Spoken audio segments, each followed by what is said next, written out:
Here's a tough question for you. Should loyalty ever trump integrity? I mean, loyalty and integrity are two character traits. I think all of us would say, yes, I desire that out of myself. I desire that out of others. I mean, I like loyal people. I think most of us do. These are the people we can count on when the going gets tough. I know I can depend on loyal people, and it doesn't matter how bad the circumstances are, they're going to be there for me. And then people of integrity. Oh, wow. I mean, I like people of integrity as well. I mean, who doesn't? I like knowing I never have to wonder or question their word. I know that whatever they say is gold. Their actions and their motives are all clear. There's no questioning of those people. What you see is what you get. So when you have loyalty and integrity, that's a pretty potent combination. But is there a time when loyalty should ever trump integrity? Intellectually, most of us would say no. I mean, integrity is sacred. You got to hold on to your integrity. And maybe loyalty is part of integrity.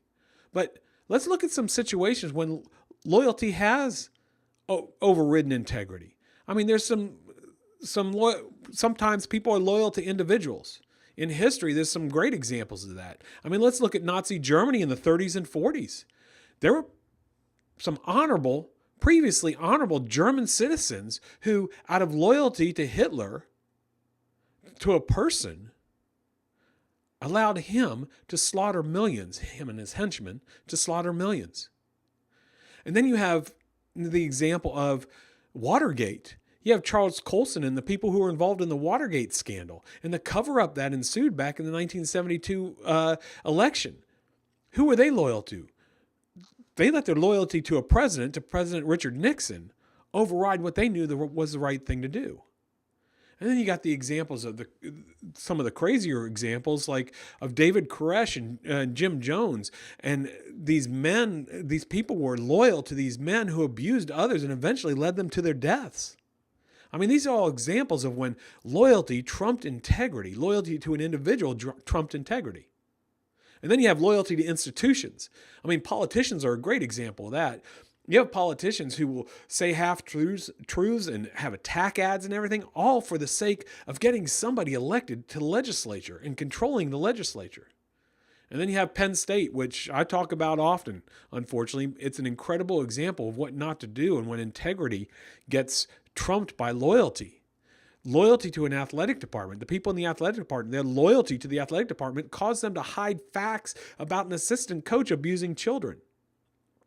And then go to college sports, you have boosters, coaches, players, and at colleges cheating to build strong football teams or basketball teams. All these are examples of when loyalty to an institution trumps an individual's integrity. I mean, this is a short list, but and some of you may be thinking, well, that doesn't really apply to me. But let's talk about when we might be tempted for our loyalty to trump our integrity. Now, what about when we see a friend in high school or in college cheating on a test? What do? Or what about when one of our children asks us not to tell the other parent about something that the child did? What do? Or what about when the best boss we ever had asks us to delay turning in some expenses during the month that the expenses actually occurred so that they could be come under another budget a month later? What do? Or what about when a best friend asks us to be silent about a mistress that they have? Or when our spouse wants us to underreport our income to the IRS? Loyalty? Integrity? What would you do? I mean, it's easy for me to sit here and say, oh yes, always choose integrity. But I got to tell you, sometimes I haven't done it. I can speak about it, but I haven't always done it because these temptations are real. The issue is when you're tempted like this, do you have the courage? Do you have the courage at the moment to do what is right? Now, for me, and hopefully for you, integrity always stands above loyalty. And it's because integrity is the one thing in my life I have complete control over. I can complain about a lot of things. I can complain about the weather. I can complain about laws and regulations and bosses and all those type of things, all the things I don't have control over. Yet I have 100% control over my integrity, and sometimes I choose to give it away. I have a choice each time I'm tempted to choose between loyalty and integrity. And I have a choice to either defend my integrity or sacrifice it. That's the key. At West Point, there was a thing called the West Point Honor Code. And the Honor Code stated that a cadet will not lie, cheat, or steal, nor tolerate those who do. Now, the interesting thing is the clause in there about toleration, saying you will not tolerate somebody who lies, cheats, or steals, is a direct reflection back to the pull of loyalty on an individual. And see, at West Point, the whole toleration thing was really a critical step into building into us integrity in the character they wanted us to have to lead. So here's the bottom line.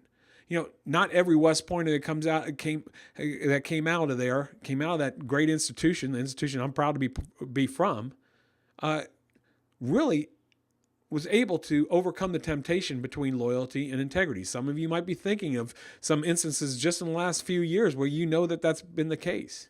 But here's the point of those cases. The lesson in those cases are we're all vulnerable to this. We're all vulnerable to it, and it's a trap. We have to recognize the damage that we do to our character whenever we allow loyalty to be our number one priority. We must act on what we know is right. Loyalty can't trump integrity. The question I got to ask myself is, how much do I value the most important and the most controllable thing I have in my life? My integrity. How much do you value it? It's a great thing to think about. What are you loyal to? Are you loyal at the right level? Or would you let your loyalty overcome your integrity? Hey, there's some facilitation questions that are going to show up on the screen here that help anybody who's leading a discussion on this topic today. I hope those facilitation questions will add to the discussion.